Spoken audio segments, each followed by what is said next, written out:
बगुला भक्त और केकड़ा। एक वन प्रदेश में एक बहुत बड़ा तालाब था। हर प्रकार के जीवों के लिए उसमें भोजन सामग्री होने के कारण वहाँ नाना प्रकार के जीव, पक्षी, मछलियाँ, कछुए और केकड़े निवास करते थे। पास में ही बगुला रहता था, जिसे परिश्रम करना बिल्कुल अच्छा नहीं लगता था। उसकी आंखें भी कमजोर थी। मछलियाँ पकड़ने के लिए तो मेहनत करनी पड़ती है, जो उसे खलती थी। इसलिए आलस्य के मारे वह प्राय भूखा ही रहता। एक टांग पर खड़ा यही सोचता रहता कि क्या उपाय किया जाए कि बिना हाथ पैर हिलाए रोज भोजन मिले। एक दिन उसे एक उपाय सूझा तो वह उसे आजमाने बैठ गया।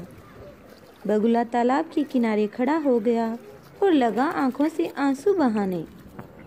एक केकड़े ने उसे आंसू बहाते देखा तो वह उसके निकट आया और पूछने लगा, मामा क्या बात है, भोजन के लिए मछलियों का शिकार करने की बजाय खड़े आंसू बहा रहे हो। बगुले ने जोर की हिचकी ली और फर्राए गले से बोला, बेटे बहुत कर लिया मछलियों का शिकार, अब मैं यह पाप कार्य और नहीं करूँगा। मेरी आत्मा जाग उठी है, इसलिए मैं निकट आई मछलियों को भी नहीं पकड़ रहा हूँ। तुम तो देख ही रहे हो। केकड़ा बोला, मामा शिकार नहीं करोगे, कुछ खाओगे नहीं तो मर नहीं जाओगे। बगुले ने एक और हिचकी ली। ऐसे जीवन का नष्ट होना ही अच्छा है बेटे, वैसे भी हम सबको जल्दी मरना ही है।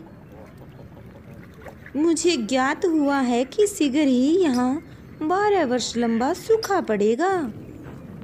बगुले ने केकड़े को बताया कि यह बात उसे एक त्रिकालदर्शी महात्मा ने बताई है, जिसकी भविष्यवाणी कभी गलत नहीं होती। केकड़े ने जाकर सबको बताया कि कैसे बगुले ने बलिदान व भक्ति का मार्ग अपना लिया है और सूखा पड़ने वाला है। अब तालाब के सारे जीव, मछलियाँ, कछुए, केकड़े, बतख व सारस आदि दौड़े दौड़े बगुले के पास आए और बोले, भगत मामा अब तुम ही हमें कोई बचाव का रास्ता बताओ, अपनी अकल लड़ाओ, तुम तो महाज्ञानी बन ही गए हो। बगुले ने कुछ सोचकर बताया कि वहां से कुछ कोस दूर एक जलाशय है, जिसमें पहाड़ी झरना बहकर गिरता है। वह कभी नहीं सूखता। यदि जलाशय के सब जीव वहां चले जाएं, तो बचाव हो सकता है। अब समस्या यह थी कि वहां तक जाया कैसे जाए।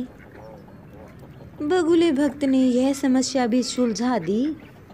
मैं तुम्हें एक एक करके अपनी पीठ पर बिठाकर वहां तक पहुंचाऊंगा, क्योंकि अब मेरा सारा शेष जीवन दूसरों की सेवा करने में ही तो गुजरेगा। सभी जीवों ने गदगद होकर बगुला भगत जी की जय के नारे लगाए। अब बगुला भक्त के पौ 12 हो गए।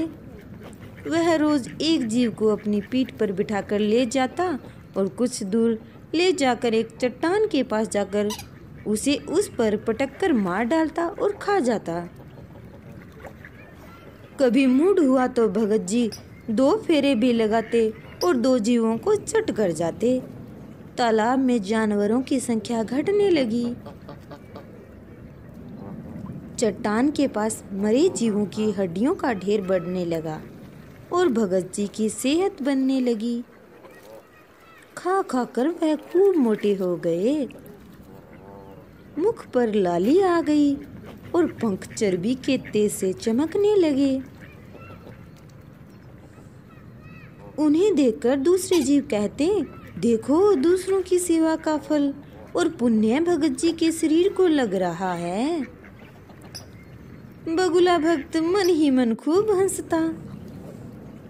वह सोचता कि देखो दुनिया में कैसे कैसे मूर्ख जीव भरे पड़े हैं, जो सबका विश्वास कर लेते हैं। ऐसे मूर्खों की दुनिया में थोड़ी चालाकी से काम लिया जाए तो मजे ही मजे हैं। बिना हाथ पैर हिलाए खूब दावत उड़ाई जा सकती है। बहुत दिन यही क्रम चला। एक दिन केकड़े ने बगुले से कहा, मामा, तुमने इतने सारे जानवर यहाँ से वहाँ पहुँचा दिए, लेकिन मेरी बारी अभी तक नहीं आई। भगत जी बोले, बेटा, आज तेरा ही नंबर लगाते हैं, आजा मेरी पीठ पर बैठ जा। केकड़ा खुश होकर बगुले की पीठ पर बैठ गया।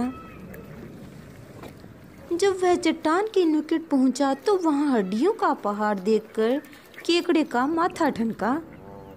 वह हकलाया, यह हड्डियों का ढेर कैसा है? वह जलाशय कितनी दूर है मामा? बगुला भक्त ठा ठा करके खूब हंसा और बोला, मूर्ख, वहाँ कोई जलाशय नहीं है। मैं एक एक को पीठ पर बिठाकर यहाँ लाकर खाता रहता हूँ। आज तू मरेगा। केकड़ा सारी बात समझ गया। वह सिहर उठा, परंतु उसने हिम्मत न हारी और तुरंत अपने पंजों को आगे बढ़ाकर उनसे दुष्ट बुगले की गर्दन दबा दी और तब तक दबाए रखी जब तक उसके प्राण पखेरु न उड़ गए। फिर केकड़ा बगुले भक्त का कटा सिर लेकर तालाब पर लौटा और सारे जीवों को सच्चाई बता दी कि कैसे दुष्ट बुगला भक्त उन्हें धोखा देता रहा। सीख: किसी की भी बातों पर आंखें मूंदकर विश्वास नहीं करना चाहिए।